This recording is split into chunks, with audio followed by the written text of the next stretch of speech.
नमस्कार मित्रांनो, मी दीपक वळवी. मित्रांनो, आजच्या या व्हिडिओत आपण पाहणार आहोत विद्यार्थी समूह अहवाल लेखन. यामध्ये विषय आहे समूहाचे नाव, मराठी भाषा समूह. मागील व्हिडिओत आपण माहे जून करता मराठी भाषा समूहाचे लेखन कसे करावे या संदर्भात सविस्तर आपण जाणून घेतलेले आहे. या व्हिडिओत आपण जुलै महिन्याकरता लेखन कसे करावे या संदर्भात जाणून घेणार आहोत. या ठिकाणी मराठी भाषा समूहाचे प्रमुख, त्यांचे शिक्षकांचे नाव या ठिकाणी आपल्याला लिहून घ्यायचं आहे. मराठी भाषा समूहातील सदस्यांची संख्या या ठिकाणी आपल्याला नमूद करून घ्यायची आहे. त्यानंतर मराठी भाषा समूहातील सदस्यांचे नाव या ठिकाणी आपल्याला लिहून घ्यायचे आहे. समूहांतर्गत झालेल्या बैठकीचे इतिवृत्त व उपस्थिती पत्रक या ठिकाणी आपल्याला नमूद करून घ्यायचं आहे. मग हे जुलै करता सभा क्रमांक 2 साठी आपण हे लेखन कसे करावे या संदर्भात संपूर्ण माहिती आपण या व्हिडिओत जाणून घेणार आहोत. असेच माहितीवरील व्हिडिओ आपणास या चॅनलला पाहाव्यास मिळतील. आपणास जर या विद्यार्थी समूह अहवालाची PDF किंवा वर्ड फाईल हवी असेल तर डिस्क्रिप्शनला जी लिंक दिली आहे त्यावरून आपण हे प्राप्त करू शकतात. या ठिकाणी शाळा, केंद्र, तालुका, जिल्हा आपणास टाकून घ्यायचा आहे. या ठिकाणी अनुक्रमांक आणि उपक्रमाचे नाव आहे. पहिला उपक्रम मी घेतलेला आहे, सुंदर हस्ताक्षर स्पर्धा.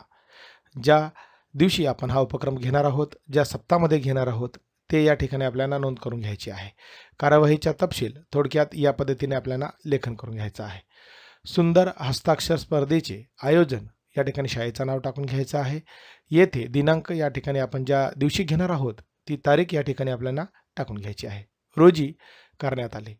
या स्पर्धेचा उद्देश विद्यार्थ्यांमध्ये मराठी भाषेप्रती प्रेम वाढवणे, तसेच लेखन कौशल्य वृद्धिंगत करणे आणि स्वच्छ सुबक हस्ताक्षरांची जाणीव निर्माण करणे हा होता.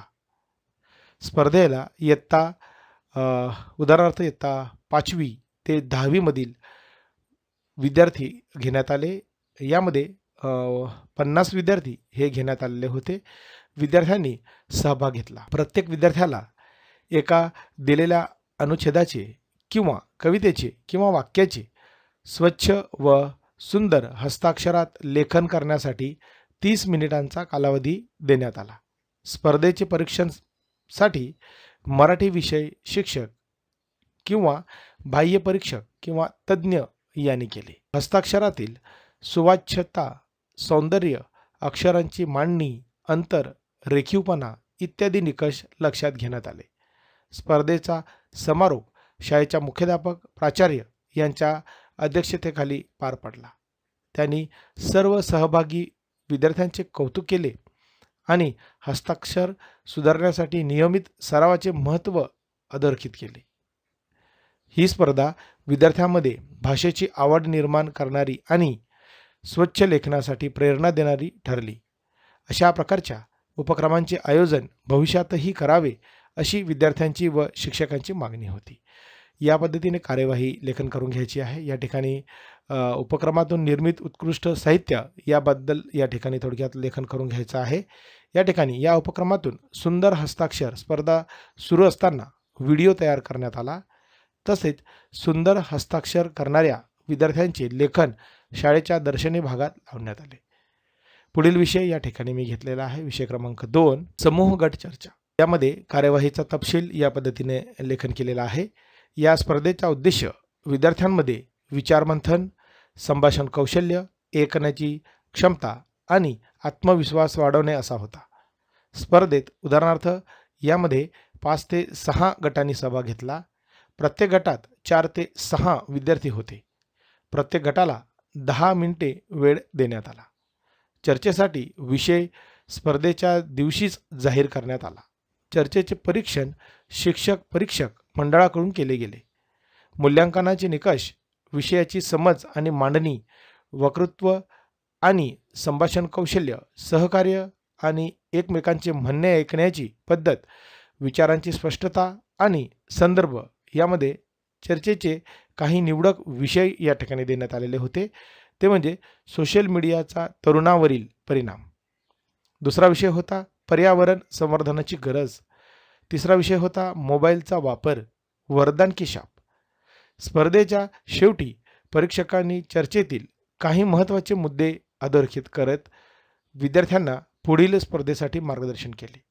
मुख्याध्यापकांनी सहभागी गटांचे अभिनंदन करत विद्यार्थ्यांना ऐकण्याचे महत्त्व, संयमित बोलणे यावर मार्गदर्शन केले. या ठिकाणी फोटो व व्हिडिओ तयार करण्यात आले. पुढील विषय मी घेतलेला आहे विषय क्रमांक 3 प्रसंगनाट्य. या ठिकाणी कार्यवाही या पद्धतीने करण्यात आली. मराठी भाषा विद्यार्थी समूह निमित्त प्रसंगनाट्य स्पर्धेचे आयोजन करण्यात आले. या स्पर्धेमुळे विद्यार्थ्यांमध्ये नाट्यकलेची रुची, अभिनय कौशल्य, सामाजिक जाणीव आणि सृजनशीलता वाढीस लागली. यात विद्यार्थ्यांचे कल्पनाशक्ती आणि तत्काळ विचार करण्याची क्षमता विकसित करण्याकरता विद्यार्थ्यांचे गट करून त्यांना प्रासंगिक नाट्याची संकल्पना देण्यात आली. यामध्ये गावातील आठवडा बाजार हा विषय देण्यात आला. विद्यार्थ्यांना ठराविक वेळ दिला गेला व त्या आधारावर नाटक तयार करून सादर करण्यास सांगण्यात आले. प्रसंगनाट्य स्पर्धेमुळे विद्यार्थ्यांना वास्तविक समस्यांवर भाष्य करण्याची संधी मिळाली. अभिनय, लेखन, सादरीकरण अशा सर्वच बाबीमध्ये त्यांची प्रतिभा दिसून आली. या स्पर्धेमुळे विद्यार्थ्यांचा आत्मविश्वास, संघभावना आणि भाषेची जाण यामध्ये सकारात्मक वाढ झाला. या ठिकाणी फोटो व व्हिडिओ तयार करण्यात आलेले आहे.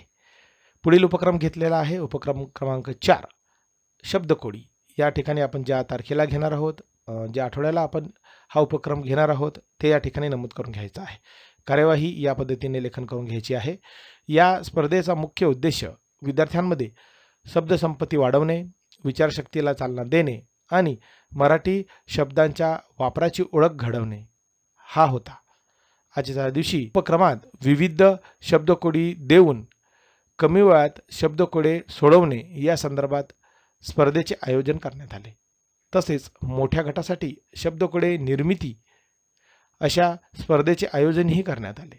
मराठी शब्दसंपत्ती वाढवणे याकरता विद्यार्थ्यांचे गट तयार करण्यात आले व प्रत्येक गटाला 10 ते 15 मराठी शब्द शोधून शब्दकोडी तयार करण्यास सांगण्यात आले व तयार झालेले शब्दकोडी संच तयार करून विद्यार्थ्यांना शाळेत उपलब्ध करून देण्यात आले. शब्दकोडी स्पर्धेमुळे विद्यार्थ्यांमध्ये शब्दांबद्दलची जाण, वाचनाची गोडी आणि निरीक्षण शक्ती विकसित झाली. अशा उपक्रमांद्वारे भाषा अधिक सशक्त होण्यास मदत होते. या ठिकाणी शब्दकोडी संच तयार करण्यात आले आणि ते वर्गात ठेवण्यात आलेले आहे. या पद्धतीने आपल्याला या ठिकाणी लेखन करून घ्यायचं आहे. या ठिकाणी शालेय मराठी भाषा समूह सदस्यांची स्वाक्षरी जे उपस्थित होते त्यांचे नावं आणि त्यांची स्वाक्षरी करून आपल्याला हे दप्तरी ठेवायचं आहे.